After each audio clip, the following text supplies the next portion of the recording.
আমরা অনেক কিছু জিনিসপত্র নষ্ট হয়েছে। আমরা কাজে ছিলাম, আমরা এক সকাল যাই আর এক রাতে আই, কিছু বাঁচাইতে পারছি না। আমার এক বাচ্চা বাসায় ছিল, তার বাপে আইয়া জিনিসপত্র কোনো টানে ইয়া ছিল না, বাচ্চা কোনো মতো বাঁচাইছে। আমার অনেক জিনিসপত্র নষ্ট হয়েছে। টাঙ্গের ভিতরে আমার জিনিস ছিল, টাকা ছিল 20,000, একজন কানের দুল ছিল, একজন নুপুর ছিল, একটা ইয়া ছিল, সব কিছু শেষ হয়েছে ভাই।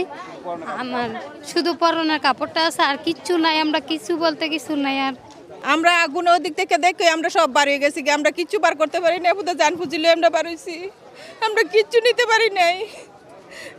আমরা জানলে বার হয়েছি মায়া নাজিবতি লইয়া, আমরা কিচ্ছু বার করতে পারি নাই। আমরা সব পুরা চাই হয়ে গেছে।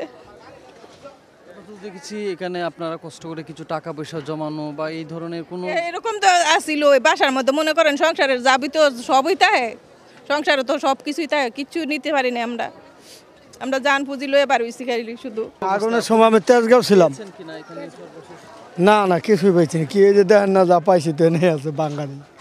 যেমনটা দেখছিলেন, আসলে উনিও একজন বাসিন্দা, উনি আগুনের সময় ছিলেন না, কিন্তু আসলে কোনো কিছুই পাওয়া যায়নি। আপা একটু বলবেন, আপনি কোনো কিছু খুঁজছিলেন আমরা দেখছিলাম। হ্যাঁ আমি খুঁজছি, আমি সোনার মালা আসলে আমার নাতির, 2টা রূপার মালা, হাতের চুড়ি, অনেক কাপড় চোপড় এই ড্রামের ভিতরে আমি রাখছিলাম, কিন্তু কোনো কিছু পাই না। যে কাপড় চোপড় সব এই যে এগুলো আমি বের করছি, কোনো কিছু আমি পাইনি।